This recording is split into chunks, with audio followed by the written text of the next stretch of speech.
दोस्तों, राधे राधे। आज मैं अपने लड्डू गोपाल की पूरी कहानी बताने जा रही हूँ कि मेरे लड्डू गोपाल मेरे पास कैसे आए। क्योंकि पहले जब लोग कहते थे कि लड्डू गोपाल की सेवा करो तो मैं कहती थी नहीं, इनकी सेवा बहुत कठिन होती है, मैं नहीं कर पाऊँगी। लेकिन जब इनको आना हुआ तो ये मेरे पास कैसे कैसे कैसे लीला करके ये हमारे पास आए हैं। आज मैं अपने लड्डू गोपाल की वह लीला बता रही हूँ कि ये कैसे मेरे पास आए हैं। दोस्तों, इसे सुनिए और समझिए कि मतलब जब भगवान को अपनी सेवा देनी रहती है तो कैसे कैसे लीला करते हैं। तो आज मैं बताने जा रही हूँ कि करीब 2016 में हम लोग द्वारिका गए थे। 10-12 लोगों का हम लोग का टूर था। हम लोग द्वारिका गए थे।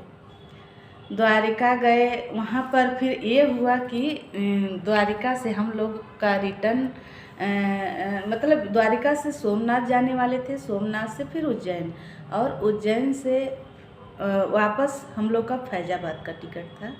और फैजाबाद आने के बाद में सब लोग अपने अपने घर को चले जाएंगे, क्योंकि 4-5 लोग का परिवार था। सब लोग गए थे अपने अपने यहाँ से, कोई कहीं से था, कोई कहीं से था, कोई कहीं से था।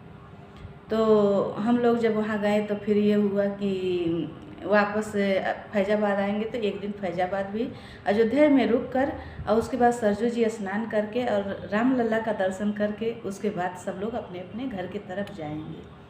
तो हम कहें कि जब हम लोग तीर्थ करके और अयोध्या जी जब जाएंगे तो फिर हम गुरुजी के, मेरे गुरुजी का घर था, वहाँ पर हम लोग रात भर रुकते। और गुरुजी के यहाँ तीर्थ से जब जाएंगे तो उनके लिए कुछ ना कुछ गिफ्ट होना चाहिए, ये मेरे मन में आया। और जब हम द्वारिका में कृष्ण कान्हा जी का दर्शन करके और उसके बाद में हम लोग तुलादान किए। तुलादान करके फिर जब बाहर निकले तो बाहर जब निकले तो मेरे मन में ये आया कि हम गुरुजी के लिए क्या गिफ्ट लें। और उसके बाद में जब ये मन में आया तो मेरी बहन कही कि लड्डू गोपाल से बढ़िया, इससे ज़्यादा अच्छा गिफ्ट गुरुजी के लिए और क्या हो सकता है। तो हम सोचे सच में लड्डू गोपाल से अच्छा गिफ्ट और क्या होगा। देखो ये कैसे लीला कर रहे हैं कि इनको मेरे पास रहना है और ये कैसी लीला कर रहे हैं। क्योंकि उस समय कोई कहता कि लड्डू गोपाल को ले लो और इनको तुम अपने घर ले जाकर इनकी सेवा करना, तो शायद मैं नहीं लेती, क्योंकि मेरे मन में ये बहुत डर था कि इनकी सेवा बहुत कठिन होती है। लेकिन दोस्तों, इनकी सेवा एकदम सरल और सहज है, कोई भी कठिनाई नहीं है। इन्हें अपने बच्चे की तरह इनका सेवा करिए, कोई भी उसमें कोई दुविधा नहीं है। और ऐसे ही हुआ। मैं जब द्वारिका में गई फिर उसके बाद में लड्डू गोपाल को ली और उसके बाद 2 सेट इनका कपड़ा, मुकुट और ज्वेलरी, इनकी जो होती है ज्वेलरी, वो क्योंकि मुझे उतना कुछ अभी बहुत पता नहीं था क्या चाहिए क्या नहीं चाहिए। पर देखिए दोस्तों, मेरे लल्ला का चेहरा कितना सुंदर है। मैं ये नहीं देख कर ली थी कि मेरे लल्ला कैसे रहेंगे।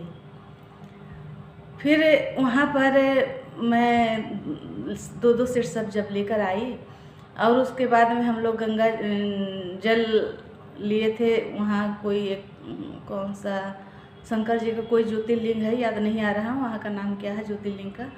तो उस ज्योतिर्लिंग में हम लोग जब जल चढ़ाएं तो एक गंगा जल का डिब्बा मिला था। उसी डिब्बे में मैं इनको बंद करके और घर पर लेके आई और उसी डिब्बे में ये 8 महीना 5 दिन तक बंद रहे। और ये फिर मेरे पास कैसे आए, यह लीला मैं आपको अगले वीडियो में बताऊंगी, क्योंकि यह वीडियो बहुत बड़ा हो जाएगा तो इसलिए इसमें मैं सब कुछ नहीं बता पाऊंगी। तो अगला वीडियो देखने के लिए मेरे चैनल को लाइक और सब्सक्राइब करें कि मेरे कान्हा क्या लीला किए हैं। राधे राधे।